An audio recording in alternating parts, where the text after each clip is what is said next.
Welcome to the Scale with Strive podcast, the place where you come to listen to some of the world's most influential leaders of the SaaS industry.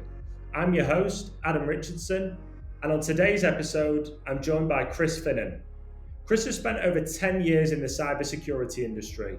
He's got 2 acquisitions under his belt, having been involved in companies like Shape Security and ActZero.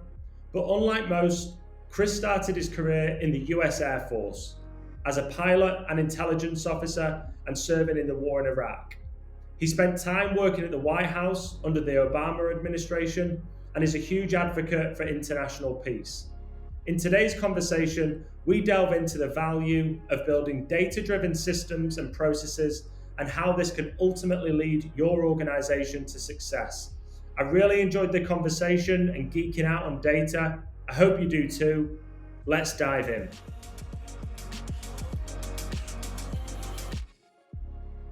So Chris, thank you very much for your time today. I've been really looking forward to today's conversation, particularly around some of the topics that we're going to be discussing. So thank you very much for giving up your time out your busy schedule to record the podcast today. I appreciate it, Adam. It's great to be here with you. No worries. So you've had an interesting career today. 7+ years in the US Air Force, multiple acquisitions under your belt. You've been a founder. You've been responsible for product, sales. You've been a business leader. You've worked under the Obama administration. You're an advisor, an entrepreneur, and an advocate for international peace. So you've got many strings to your bow. But I think for our listeners' benefits, take me back to the beginning of your journey and, tell me a little bit about how you've arrived to where you are today. I think early on, I just always was really mission focused and focused on, I'd get a problem, something that I was really curious to solve, and I would go and focus on it. And, that's what first took me to the military and to the Air Force. I guess that wasn't as much of a problem as a passion. I loved flying. I had learned how to fly at an early age, and I always wanted to be a fighter pilot. I always wanted to fly fighter jets. And blessed with 20/20 vision. Yeah, I was fortunate to have have a lot of the things that I needed, and was in an opportunity had an opportunity to go and apply to the U.S. Air Force Academy, which of course was a fantastic education. It was a great engineering and sciences education. It was a fantastic liberal arts education as well. And I think most importantly was a great leadership incubator. Yeah. Do you still do much flying now? I only on the simulator with my kids. I think at some point I'll probably get back into it, but it's something that I've set on the back burner for now while I focus on career and family. Good stuff. So you've had 7 years in the US Air Force, and then you've moved on from there onwards. So tell me a little bit more. So I love flying. It was obviously just incredible. It was more than a job. It was an incredible mission to get to go and do that every day. But I had loved geopolitics. I had studied abroad and had studied Arabic in college, and I had an opportunity to go and be an intelligence officer and to take advantage of some of my language skills. And eventually that took me into Iraq to help rebuild the country there as an intelligence officer. And that was an incredible mission. It was an incredible mission because I got to work closely with the Iraqis every day to help them rebuild and secure their country. And, irrespective of how you may feel about how we got there, and I certainly had conflicting feelings about it, when I was there trying to drive impact, that was really meaningful for me, not just to help the people that I was with, the other troops around me, to make sure that everybody came home safe, but also to try to rebuild this country and help people who frankly really needed it, and to do it in the right way, right? In a way that they were going to help lead, and determine. And so that was a really challenging assignment. And one of the things that I got to do there was focus on the problem of how do you align incentives for, what were warring factions to get them to recognize the benefit of working together to rebuild and protect infrastructure. And ironically, the next mission that I really in my career transitioned to go and solve was to do that for US critical infrastructure against cyber threats. That was something that I worked on in the Obama administration after I left the military and came out of Iraq, and had an opportunity to go and work for then President Obama on that challenge. And I got to do that for about 3 years. That included standing up and elevating US Cyber Command with then General Keith Alexander, and Paul Nakasone, who was a colonel at the time, was one of the leaders of that effort. So getting to work closely with him was a real treat, as well as Jen Easterly. And then, working in the White House on this problem of how do we update these legal frameworks that were built for a telephony era to address 21st century cyber threats. A whole new paradigm of risk that the country had never really grappled with, because these problems are really challenging because society is now so interconnected and interdependent. And creating the incentive structure so that the government can't just tell the private sector what to do. It's always going to lag the threat. You've really got to incentivize private sector corporations who are on the front lines, are getting attacked daily, to up their game and to help them get ahead of it. And so it was a similar challenge, but it also was this real mission that I was focused on going and solving for a few years. So those are the things that have really driven me. And it's always been about, hey, what problem am I passionate about? What do I want to go and solve for next? And how I suppose from the military, like you see it like you see like people take different directions. Sometimes people come out of the military and don't necessarily know what path to go down, and then you've got individuals like yourself who have gone and had a very clear career trajectory and very successful out of the military. I suppose how did the US Air Force set you up for the career trajectory that you've had since exiting? Going from a pilot and an intelligence officer to going through multiple acquisitions, to, leading tech businesses, founding your own business, and now like in that more of an advisory kind of role. Like, how did that early part of your career really shape you as an individual to then go off and be as successful as you've been? I think it was, you get an opportunity at a young age in the military for real leadership, real leadership applications. I mean, you're literally thrust into life or death situations, and Stakes are a lot asked to lead higher. young people. Yeah, and people who are younger than you. And I say young people. At the time, I was in my 20s and early 30s, and leading people in combat, some of whom were older than me. It's a real challenge, and it's something that you've really got to figure out how to motivate people, how to get people to, how to create a culture that is mission oriented and understands and is focused on solving for those mission goals. It was a great incubation in getting to do that and having those opportunities to lead in a meaningful way at a young age.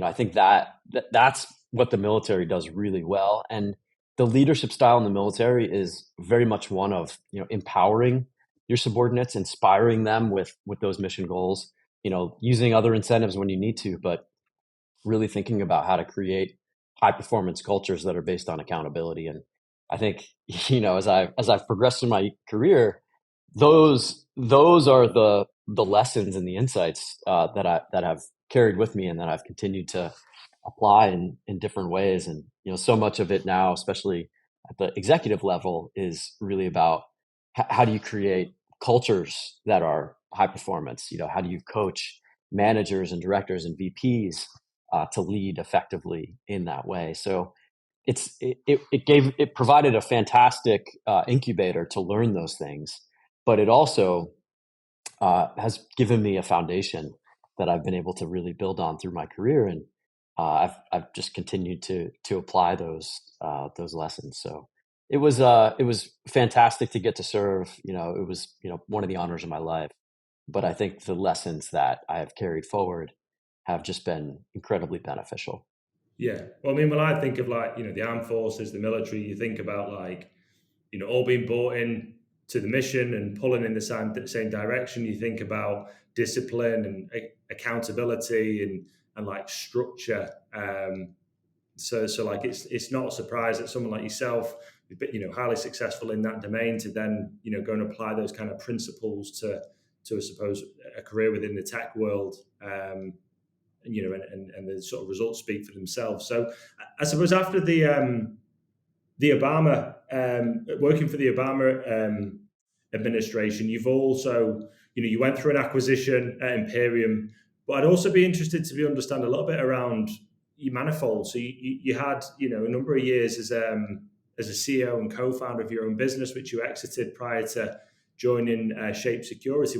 Talk to me about that sort of part of your journey and your experiences there. Well, yeah, Manifold was a 4.5 year grind. It was, you know, obviously it was my baby. It was a company that I founded with a fantastic co-founder, Rob Seeger, and it ultimately failed.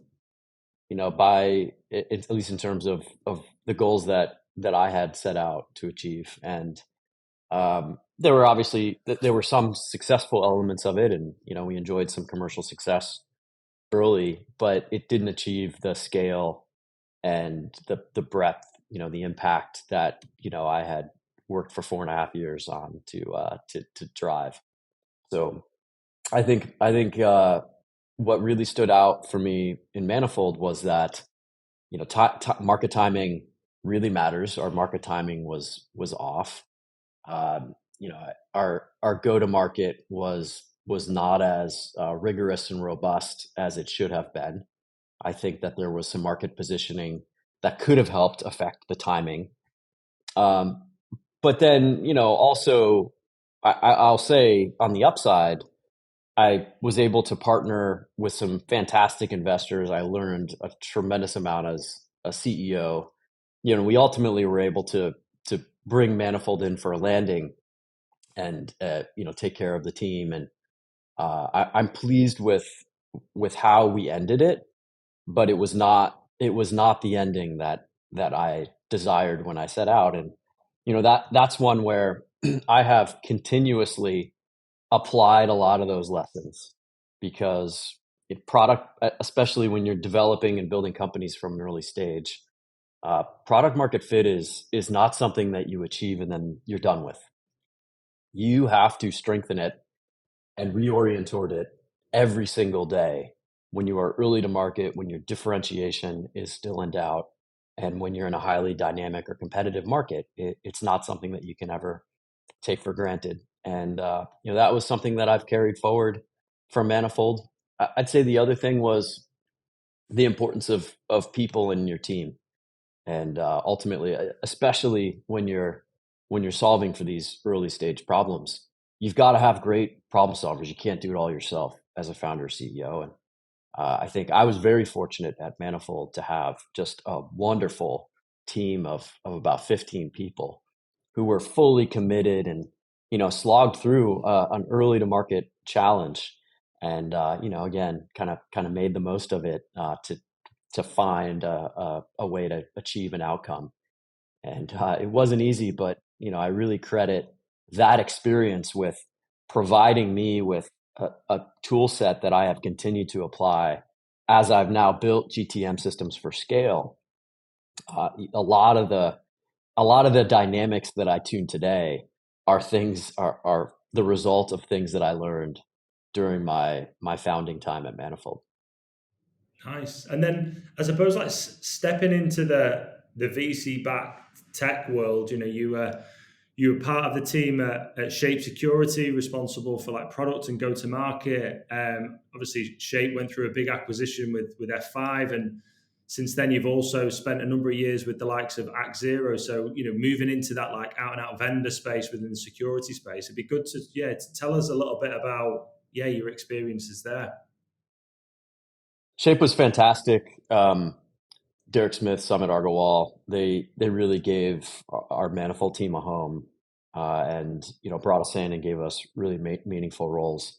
And that was about the year prior to their F5 acquisition. And I will be eternally grateful for the opportunities that they gave us to come in and try to drive impact at Shape, which was then underway 6 or 7 years, and really beginning to achieve that $1 billion scale that they ultimately were able to exit for. But so an interesting story. You mentioned that he gave you guys a home from Manifold. I'm hoping Usman will be listening to this, but if it wasn't like for Shape Security, I don't know if Strive would be here.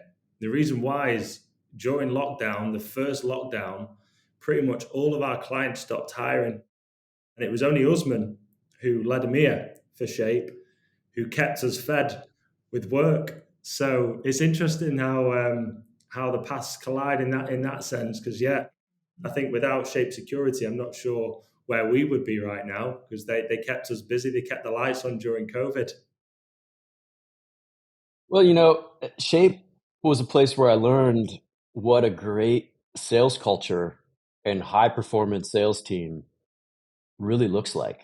I had an incredible opportunity to observe that team by working on the go-to-market, and it was really a testament, I think, to Derek Smith and the way that he hired, the kind of teams that he built, and just the kind of culture and focus that he drove as a leader.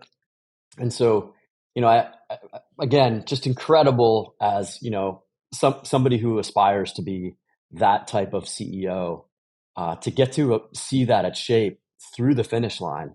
But, it's funny because I have worked with so many of the same vendors, so many of the same people that Shape leveraged to build that system, because they work with the best. And they go and they seek out the best. They've got, metrics that they use to guide that. And I have sought to build and improve on that system now consistently through my career, because, I think creating that high performance, high accountability sales system results in a great culture. And that is what drives growth ultimately. So a lot of that I learned there at Shape from Derek and Hassan and that sales team and the way they operated. Well, I suppose that sort of like segues quite nicely into, I suppose, some of the topics that we were discussing before the conversation today, just around, I suppose, some of your philosophies around building like data-driven sales processes and sales systems.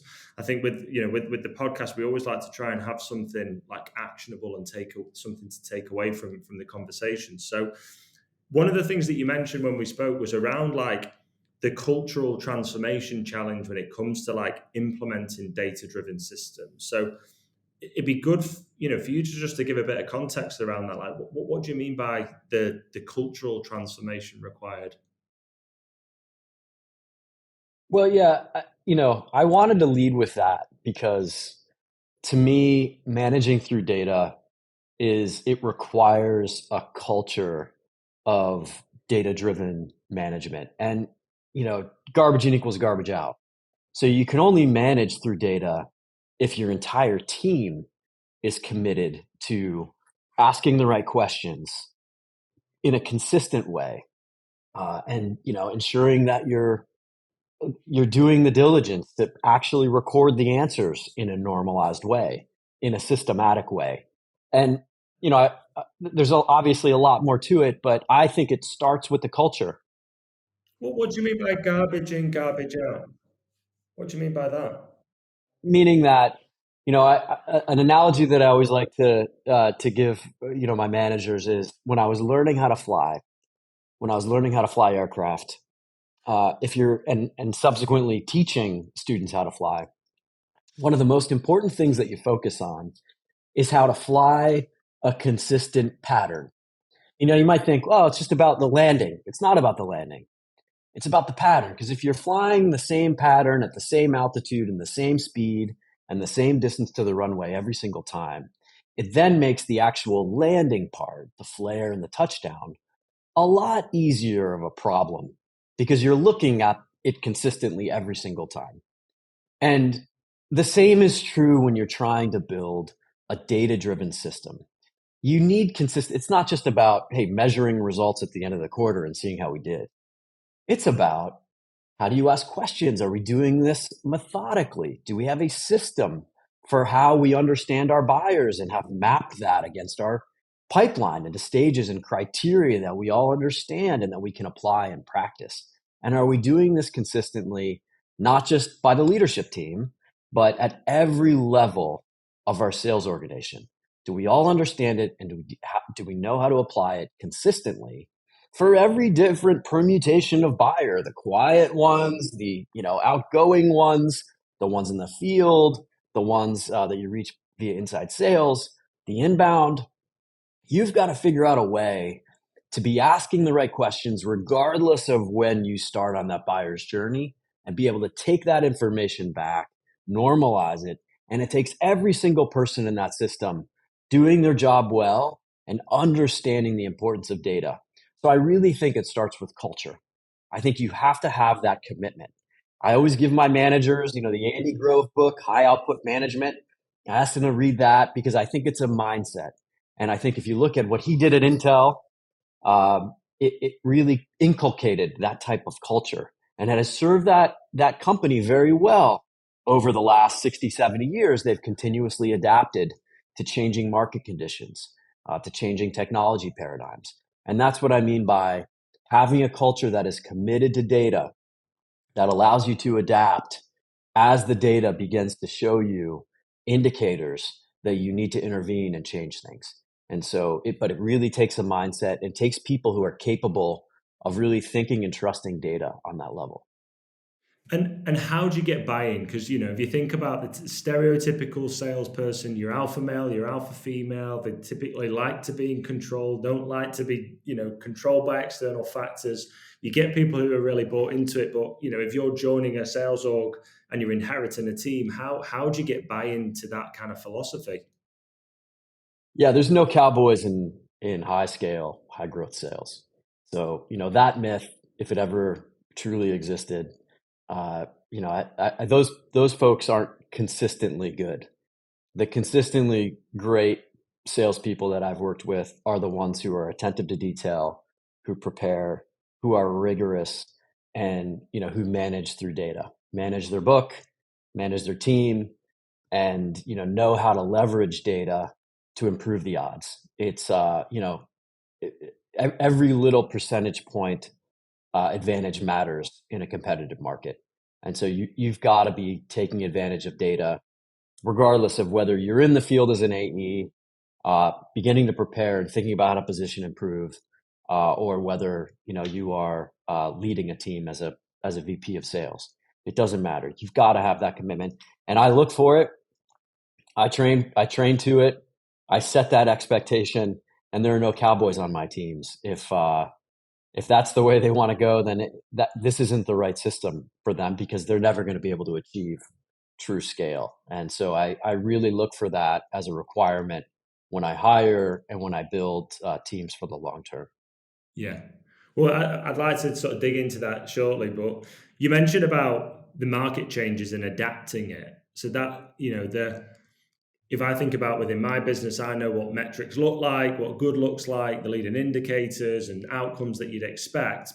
But one of the things we've had to do over the last 18 months or so with the market drastically changing is adapt and recognize where, the data has changed. And sometimes those kind of things happen as more of an evolution. But I think over the last 18 months, it's been drastic changes from quarter to quarter. So we've had to adapt quick.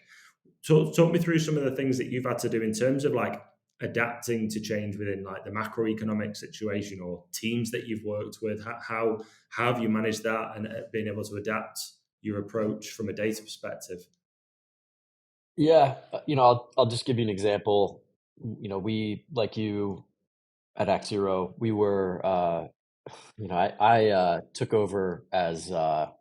Then I was chief operating officer, but I was leading the go-to-market functions in that capacity. And I assume I entered that organization in like March 2020. Right as COVID was beginning to hit, with a remote team spread across North America, the majority of whom I had never met.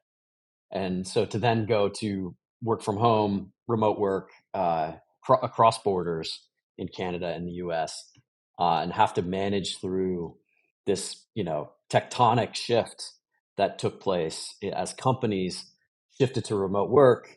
The cybersecurity paradigm completely changed, where you were no longer protecting a corporate network. They had to figure out how to protect and move to SaaS, SaaS, cloud-based services. And so our model as an organization wasn't really optimized for that world. The buyers, had no idea really what they were looking for. And so, spending shifted a lot, focused on cloud migration first, and really put cloud, security on the back burner until they figured out just their business continuity and, basic, business workflows. And so a lot changed for us in those first few months. And to really adapt to that market took first the right people, a focus on the buyer, and just a lot of hard looks at buyer tendencies, that we're showing in our data, that we're showing in our engagement data. That was, either the absence of which or new signals about the importance of things like cloud data protection. All of those signals were something that we had to really listen for. And it all does come back to, we talk about data, but first and foremost, it's always people buy. Understanding data is a mechanism that we use to understand behaviors, buyer behaviors and market behaviors, but ultimately there are people behind the data. And the data helps you understand the people, but ultimately it's about building that mosaic. It's about building that understanding. It's of course about making sure that you're in tune with that buyer, because you are having those meaningful conversations either with your existing customers who are you're listening to and who are telling you what they need and how that's changing, and that always starts there with your sales team, and then also what you're hearing in the market. But you've got to have a team and frankly the systems that are able to hear, that are able to absorb, that are able to think about how to normalize that, and then to feed that into your approach, into your strategy, into your product strategy, into your go-to-market positioning in your strategy. And for us, that was a multi-quarter effort to figure out how buyer budgets were going to change. We had to really retool our product and our approach. We ended up going and putting a lot more focus on outbound. We ended up going and putting a lot more focus on mid-market instead of SMBs, which we were primarily focused on at the time. So it took us really about a year to adapt to those changing conditions, not 9 to 12 months, until we really were able to hit our stride because of the changes, the interventions that we made as a result of those changing macroeconomic conditions. And eventually we saw, of course, IT and IT security budgets come roaring back, but it took a while. And I'm glad that we really leaned into it, because we were positioned for that wave when it began to hit again.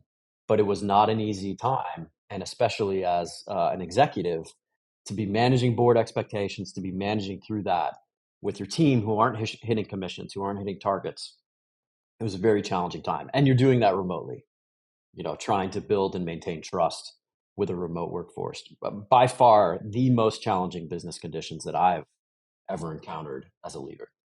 And obviously, like with, sometimes with sales, the good thing about it is that a lot of the time the numbers speak for themselves, but you're referring to signals from your clients, from conversations that you're having, which is then being fed back to the leadership, to product, to the board, and changing the strategy. And what how would you measure progress with that then? Like when you can't attach revenue to like your inputs, and but you're still being productive, you're still moving forward, you're still progressing. Like, how were you measuring that from something tangible, and actually making sure that you were on track by just getting customer feedback and a shift in terms of your ICP? So I think this is one of the most important things that a sales executive does, is you build the system that can withstand the market ups and downs. Now, we're all committed to winning, and ideally that's the difference between meeting your normal target and your stretch target. But I think, again, this is you asked me earlier about how do you generate buy-in, especially from the more cowboy oriented folks in your team who may not be bought into using data. This is how, because it's in their best interest to use data. This is what I always say, because we're all going to have a down quarter, we're all going to have a miss. It's inevitable. Even the best, they might not have many, but occasionally do. And what separates the best from the ones who never recover are they've got that strong foundation that is resilient and is able to, they've already been building and prospecting for the next quarter. So even if they have a miss, it's temporary. And if you've got a data-driven system that shows that, it helps maintain confidence. It helps maintain team confidence. It helps maintain C-suite confidence, and it helps maintain board confidence. And so, hitting our sales targets, achieving our key results for the year, those are inherently lagging indicators. You've also got to have those leading indicators. And so, I always look at the state of our demand gen functions, and how are we doing? How's our lead to DQL conversion rate, right? How's our SQL to pipeline conversion rate? What's our call connect rate on our outbound? Our email open rates. I want to know that. I want to know, what does the engagement look like at the very top of funnel? Because those are the types of leading indicators that help me understand how are we trending?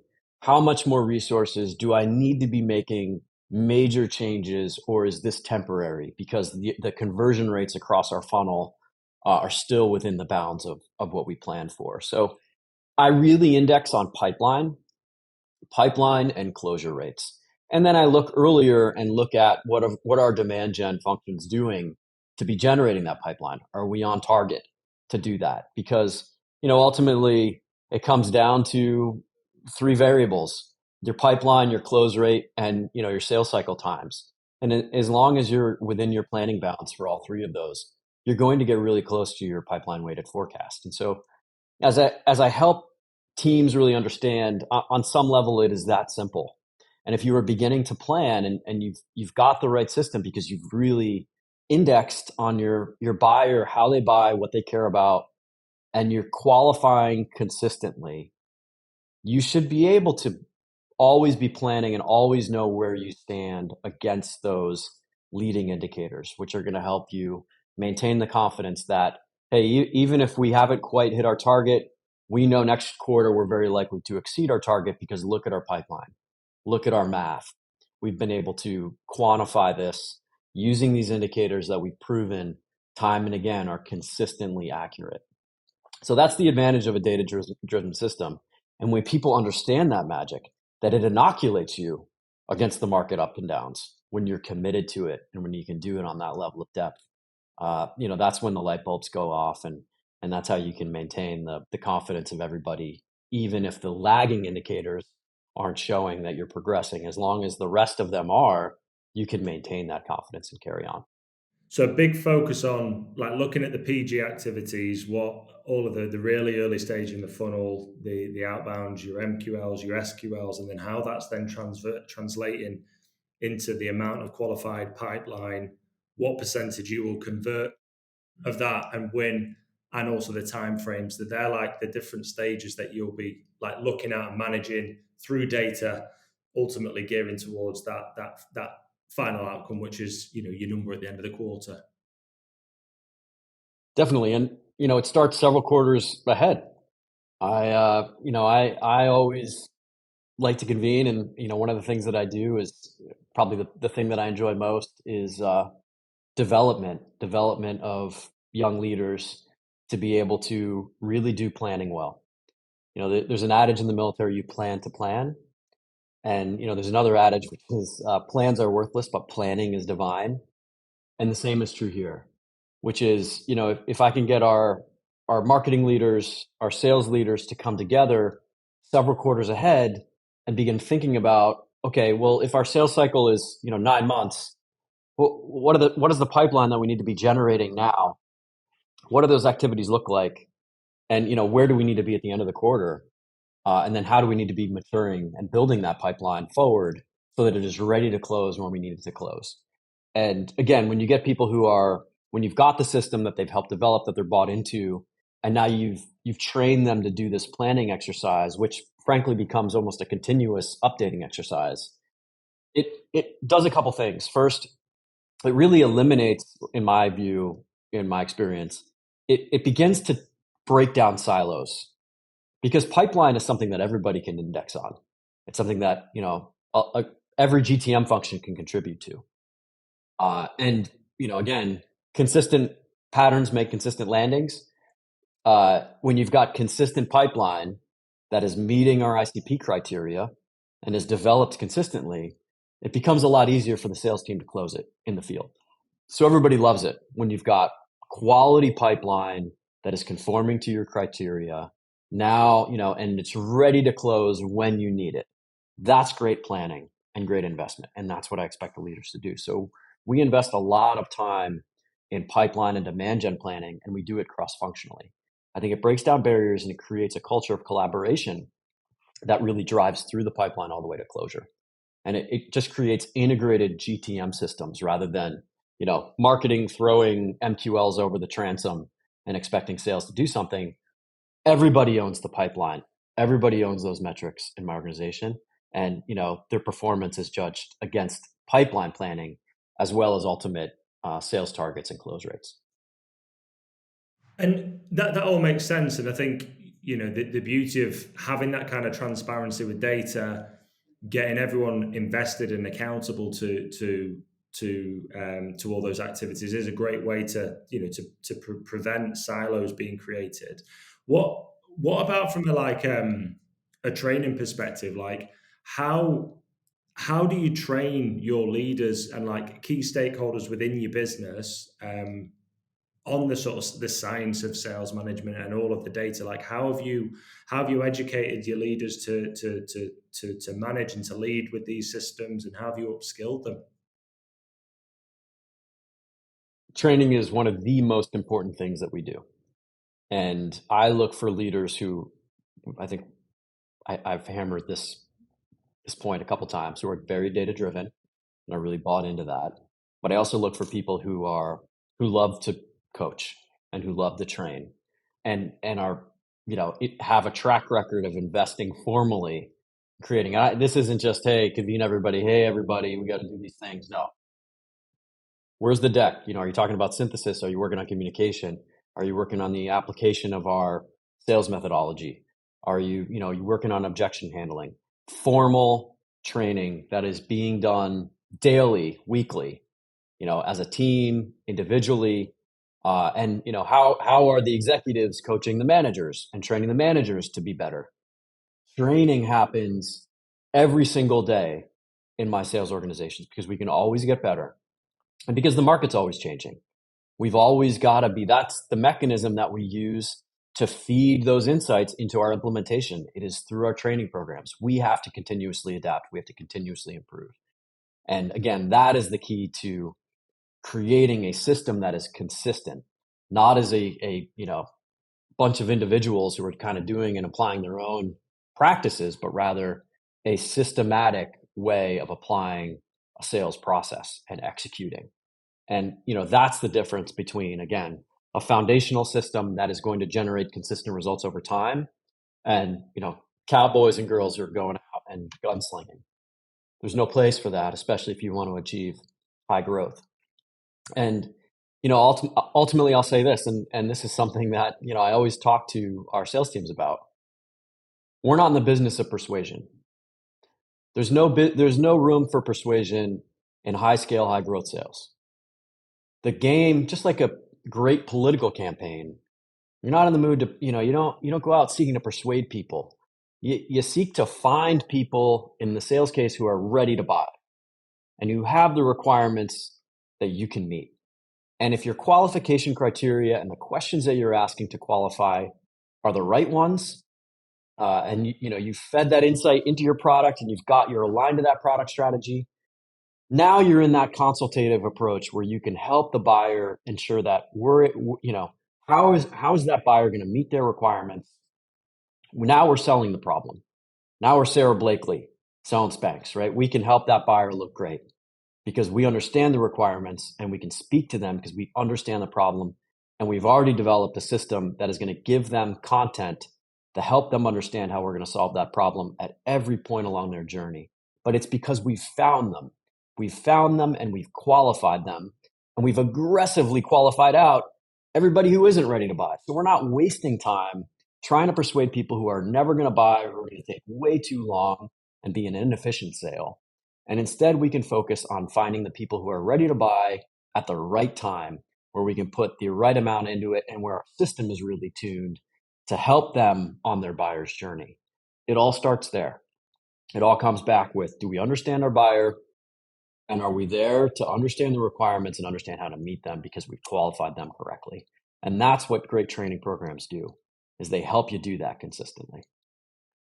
Well, just like carrying on with the coaching piece, one of the things that I've found in my career is if you're using data just to inspect, you often get a lot of resistance. If you're constantly inspecting data, constantly inspecting activity, but not actually using that data to sort of point you in the right direction of where the individual needs to be coached. So you mentioned about like training and development.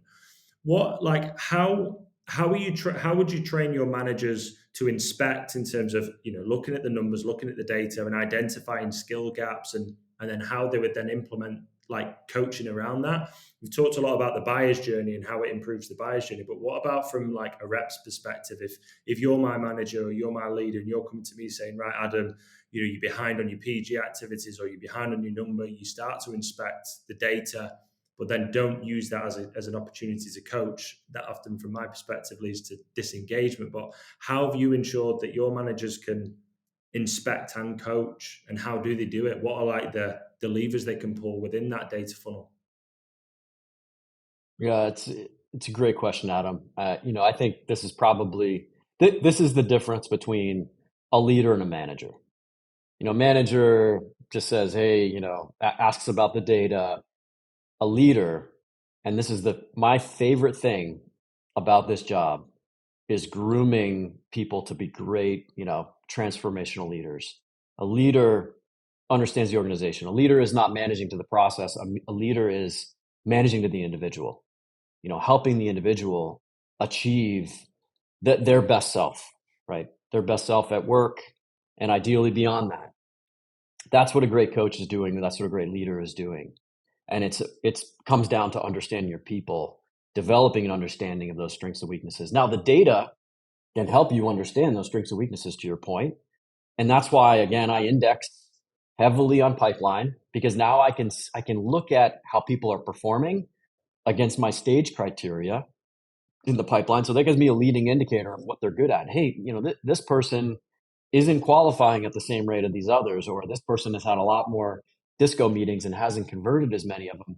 Let's have a look there, right? Let's dig in and maybe, do a ride along on a disco meeting, or let's review a call or two and see how they're doing. Are they, do they need a little extra training? But ultimately, so much of coaching, so much of leadership comes down to, helping ensure that somebody, that our teams have the confidence, and you're building them up when they don't, or the skills, and you're giving them feedback, including hard feedback.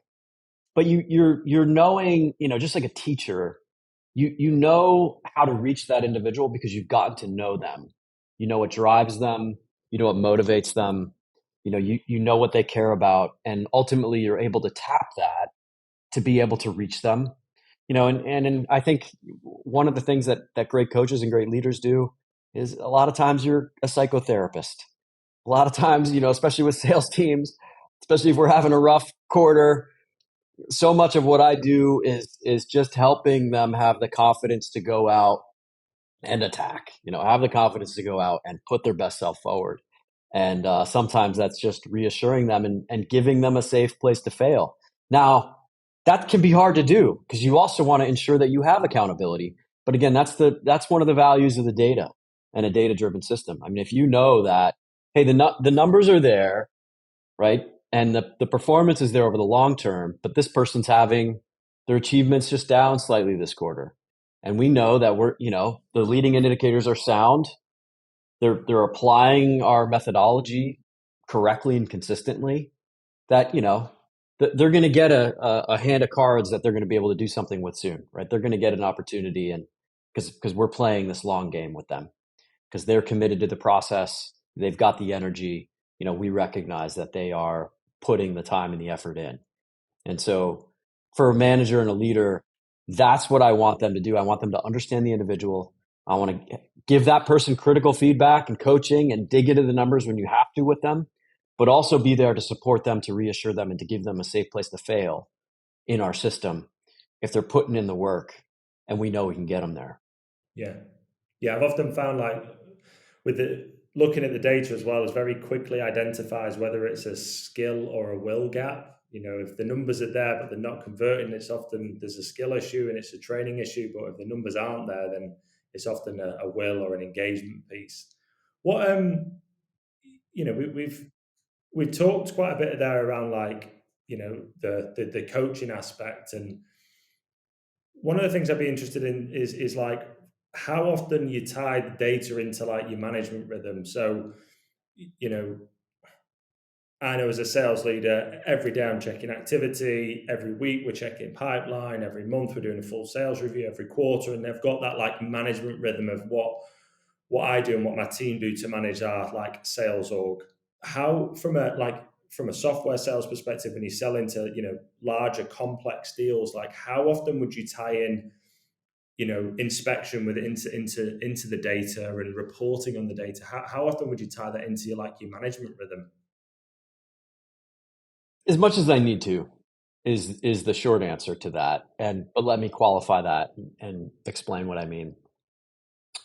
My expectation and what I seek to do is empower the leaders in our sales organization to set the targets, right? To establish and to lead through data, to tell me. And, so much of what I'm doing with training is Miyagiing them, where I will inspect as much as I need to. If I ask a question and I'm not getting an answer that weaves in a data or a stat, if I don't feel like they have the fluency in the data that they can tell me what's happening on any given day, then I'm going to start to double click and dig in, and I'm going to start to do some inspections if I feel like I need to verify that they are tracking this as much as I am. But I look at our KPIs every single day as a leader, and even as an executive, I get into it on that granular level. But I'm not going to backseat drive. I'm going to let our managers tell me what's important.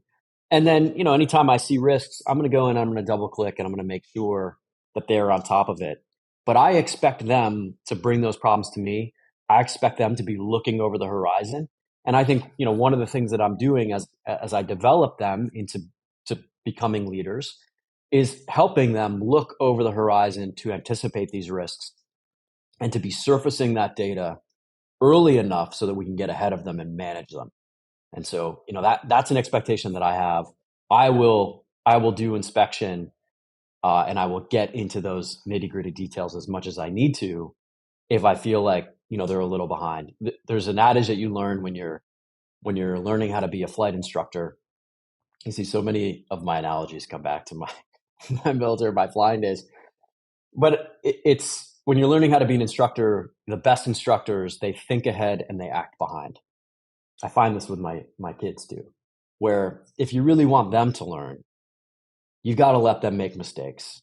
So I am always trying, I feel like my job is always to anticipate. It's always to look over the horizon, but it's to wait and let our leaders identify those problems. Now, I might ask some guiding questions and see, I might try to guide them to the concerns that I have. And when needed, I'll just go and probe myself. But I want to train them to do that type of risk management. because that ultimately is they're closer to the buyer, they're closer to the field, right? The more that they can be doing that daily and incorporating that into their management style, the more effective they're going to be. And then, they're the transformational leaders of tomorrow and are going to help us scale the business. Mm. And like on the sort of scalability and the repeatability, and it's a conversation I'm always having with sales leaders and founders, particularly your early stage businesses, is when they've transitioning from that founder-led sales into starting to build out that go-to-market, and the sales organization is trying to build these like repeatable and scalable sales processes. Like in terms of like from your experience, how like fundamental is it, and like what are the, I suppose, the first steps that you'd start to put in place if you're going into a sales org that had nothing? Like what are the, how would you initially get the buy-in, and the first things that you start to implement, what would they be? The most important thing in that scenario is to first ensure that the founding team, the C-suite, and the board are all aligned. Because there is no scaling until you've achieved strong product market fit. And one of the mistakes I think that early stage founders and investors often make is they don't appreciate this dynamic. Because if you're trying to scale up sales where you don't have strong product market fit, it is extremely expensive. You're going to burn people out. Good salespeople are going to fail and they're going to leave. And then, you're going to have a brain drain and it's going to be tough to attract talent. Everybody's going to be frustrated. That's when the blaming starts. That's when the blame game starts. Sales starts blaming product starts blaming sales, right? And so it first starts with ensuring that you have done the analysis and that you have evidence that you are ready to scale. You've got evidence that your buyers are consistent. You understand your ICP, and it's reflected in your product feedback. When you have those signals, the scaling challenge is relatively simple because, again, now we're not in the business of persuasion. Now they're in the business of qualification, of reaching the people who have that problem. And now we can sell the problem. When you don't have product market fit, you're in the business of persuasion, and that's a much harder problem. And scaling there is really, really expensive because you don't have real differentiation. We've talked about like when the right time is to start implementing these processes, and I know we talked a little bit about it during your experience at ActZero with COVID around like adapting to market conditions. But from you've got your system in place. You know what all of your leading indicators are. You know what your lagging indicators are. You know what the key sort of data points, the key metrics that you're monitoring daily, weekly, monthly, quarterly, whatever. How often would you like iterate? How often would you be reviewing those metrics and looking at tweaking? If we talk about PG in terms of the amount of outbound that you're doing, the amount of discoveries that are converting into qualified pipeline, what those numbers look like, but how often would you iterate? I'm looking at those weekly with the leadership team, maybe bi-weekly if things are going really well. Again, at that point, we're really looking at leading indicators. We're looking for indicators of risk. When things are firing on all cylinders, you're really just looking. Now you're looking more over the horizon, and you're really looking at strategic risks. So you always want to get to that point because you can start to really plan ahead and start thinking about where is the market moving? How do we add value? How do we expand?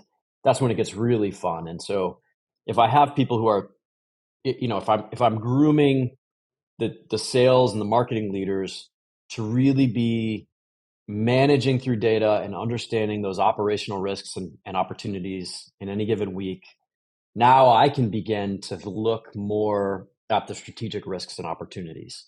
And eventually I'm helping them see that as well and helping them begin to influence that. But weekly, I want to make sure that we are in tune and we are looking at that data, at least as a leadership team weekly. And, I'm surfacing that for the rest of the C-suite weekly, maybe bi-weekly, at a maximum. Yeah. And we've talked a lot about these systems, these processes, and you've talked a lot about having the right people. And I suppose this is like quite self-fulfilling for myself to ask this, Chris. But in terms of from a hiring perspective, if I'm if I've created a culture around a very data-driven approach to sales, have created these systems and processes that everyone is aligned to, and I'm bringing new people on this journey with me, like what are the things that you're looking for? What are the leading indicators when hiring to say that this person is data driven, they are going to fit into this system, and they are going to be aligned and bought into the philosophy that we have here? Because there's no shying away from the fact that if you go on LinkedIn, there's all these influencers who are, I suppose, educating people at the high level around being data driven and being metrics driven. But to identify someone who's truly a data driven salesperson to the core, like is a completely different art. Like, how do you do it in an interview setting when you're hiring people? What are the things that you're really looking for? Yeah, that's a great question. And let me just say, I think first it starts with when you're recruiting, you got to really know what are the skills that I need, and what is the one, maybe two things that I absolutely need for this person to be successful in this role. You've got to do that. Otherwise, you're just looking for flaws, and everybody's got flaws, right? You can always find flaws. You got to really know what you're looking for. And when I choose a recruiter to work with, I want a recruiter who's going to really listen to me, understand that, and really understand it, and actually go and try to design a recruiting system and set our criteria to go and help me find that profile in the wild. And that's one of the things I love working with you and the Strive folks is you create those partnerships. So you got to have that partnership to be able to go, and it's a highly competitive market, especially if you're trying to recruit a high performing sales player into a startup. Really challenging to do. So you got to sell them on the mission, and you got to sell them, that you got to have that philosophical mind share. And, ultimately a fisherman always knows another fisherman. So I usually do that. First of all, if somebody's talking about a spreadsheet or something like that, being data driven is not a what, it's a how. It's more, I want to ask them questions, and I want to hear them tell me stories about how they use data. I don't want them just to reference some KPIs that they use in the past, right? If it's a box checking exercise, I can hear that. If it's somebody who's telling me how they lead organizations and they do it through data by creating data driven systems, it's somebody who talks to me about the training programs that they develop and why and how they cultivate those. Now I know somebody, now I know that person is attentive to detail, they are rigorous, and they're very likely, and then I'm listening into how they weave data in to guide and develop those systems and those individuals. That's what I'm looking for. I'm looking for those examples of how they've applied data. Not just, I don't want them just to tell me about, some data methodology. I don't care Yeah. about that. I care about So more somebody who like can live it and anecdotal apply it in practice. context. Yeah. So I want to get to know the person. And again, I want to get to know what drives them and how they operate. And I guess maybe some of it's you do so many thousands of interviews and you've made mistakes. We've all made mistakes hiring, right? We've all made great hires, and I think over time, hopefully you get better at it at identifying the indicators of the skills that you're looking for. And I think again, when you have a great recruiting partner to help you with some of that screening, it's just like qualifying in sales. You can do some of that pre-qualification where now I'm having much more meaningful conversations with the person because we've qualified out people who we know don't have signal, haven't given a signal that they have those skills that we need from the outside. So, I think that's part of it, is preserving time to have meaningful conversations in the hiring process so you can get into more of the how with that individual. And it always surprises me how, such data driven sales orgs, when it comes to like managing their own deal pipeline, they've got it down to a T. But when it comes to the actual hiring itself, they don't necessarily have those similar kind of metrics and leading indicators in part of the hiring process. You've got simple things from the CV to placement ratio, their interview to placement ratio, the time to hire, like their offer to acceptance ratios, all those kind of metrics that we will put in place within our own sales funnel. Sales leaders that need to start really adapting that and implementing that into their own hiring process as well, to really set themselves up for success when it comes to hiring.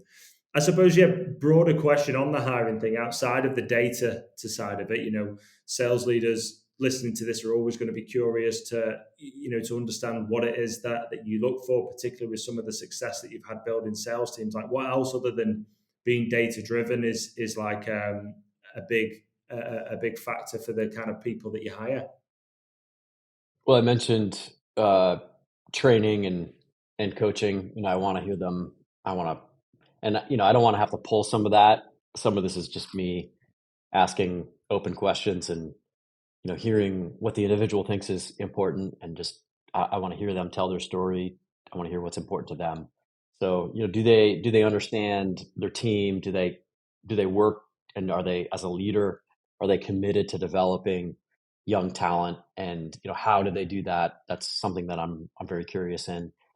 Applying process. So I ask a lot of questions about tell me about how you architected your system at your last role. I want to hear, are they thoughtful? Or have they continuously adapted and improved their system as their buyer's journey has changed, as maybe their buyer profile has changed, as the market conditions have changed? I ultimately, sales systems aren't static; they're dynamic, especially when you're competitive. Early market problems that you're solving, and so most importantly, I want to see signal that person is adaptable and flexible. That they're not, just because the biggest hiring mistakes that I've often made are people who tell a great story. They come in, but they're a one-trick pony. They just try to do the same thing that they did in their last job instead of applying the practices and applying the principles. So I'm looking for somebody who can talk to me and give me several examples across their career, talk about industry practices and things, not just tell me how they did this one thing in their last job. I'm looking for evidence that they've got a toolkit that is broader than their last job, that's adaptable, because ultimately that's what I'm going to need, is somebody who's got not just a broad set of skills that they can apply, but who are continuously learning and are continuously adapting their skill set. I think the best leaders are learners. They're constantly learning. They're learning, and especially as startups, we want to learn through our sales team. We want to learn through the market. And so when you've got the right sales people who are committed to that continuous improvement and learning, that's how you're going to be able to level up the entire company.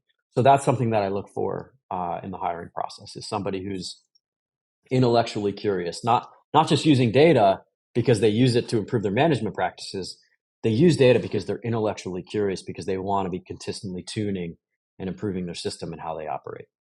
Yeah, definitely that natural curiosity and that growth mindset. And I think that's always like a key trait in top leaders, but also top salespeople. I think they apply that natural curiosity to really, get under the bonnet of their customers' problems and ask questions to learn and understand, not just to respond.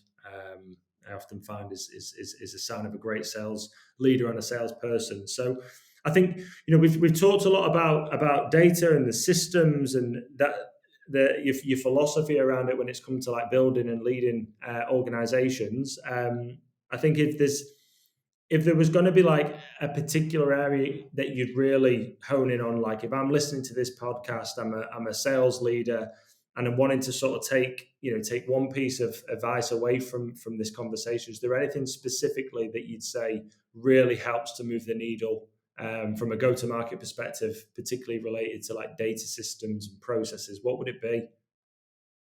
Training. It's training. Yeah. That's, the system that you design is never going to be perfect. But if your team is consistently getting better, training does two things. It teaches people new skills. It gives them it gives them more at bats, right? To practice and hone skills if you're doing, especially if you're incorporating group, and scenario exercises. But it most importantly creates a culture that is, again, intellectually curious and is consistently seeking to improve. And so I find, at least in my career, when I have been able to cultivate organizations that have that commitment to training, that is just part of their DNA, part of what they do, because every sales team is too busy to train. Yet some teams always find a way to carve out time to frequently and consistently train. Those are typically the winning organizations over the long term because they are getting better. They're getting better, right? And especially they're leveling up their young talent. You can't hire your way to greatness. You've got to develop it. It is, even if you've got the best recruiting partners, you're never going to get 100% A+ players. It's just the way the hiring in the market works, right? Especially in a startup. You've got to groom that talent. You've got to groom for excellence. And the way that you do that is through training. And so this is, for me, has become, as much as being data-driven is, I think the commitment to training, it's the opposite side of that same coin. The two have to go together. You can't have one without the other. And the training is the manifestation every day of how we apply that process and execute, leveraging data, and how we eventually strive for that flawless execution. So that to me is the sign of a great team, one that is committed to training and that shows it every week over week. Love that. Well, listen, Chris, I appreciate you sharing all the insight around your philosophy on data and systems and processes. I think final question, just to bring the conversation to a close, a little bit of a bit more of a personal question rather than focusing on the nitty gritty of data that we've been talking about the last 30 minutes. What's the best piece of advice you've been given in your career? Who was it by, and why was it the best piece of advice you've had? Boy, I don't know who told me, but I think the best piece of advice I probably ever got was, do well at the job you have to get the job you want. Just be committed to being great at the job that you have, and eventually that's going to help you get the job you want. As much as I love being CRO, I love being CEO even more because you get a chance to affect the entire strategy. But I love CRO, and I'm, at this point in my career, it's something that I've really leaned into and I've committed to and tried to become as cerebral about as I can, because it's what I want to be great at today, and I think ultimately it's what helps me become a better CEO tomorrow. But I give this advice to everybody. Sometimes we're too busy thinking about the next job, and we lose that presence. And I think just being present, operating in the present, and being committed to being, the best possible self that we can be in that role, fully realizing our potential in the role is not just what it takes for an organization to be great, but I think ultimately what it takes for you to advance and to develop the skills that you need for that next level. Well, it's definitely served you well so far. So I'll definitely be taking note of that. But Chris, listen, I've really enjoyed the conversation. Thank you very much for giving up your time. And it's going to make a great listen. So hopefully the listeners will enjoy and take something from it. So thank you. I appreciate your time, Adam. It's wonderful to chat with you. Thanks for listening. I hope you enjoyed today's episode. Don't forget to subscribe. And if you want more information about the podcast, head over to our website, Scale with Strive.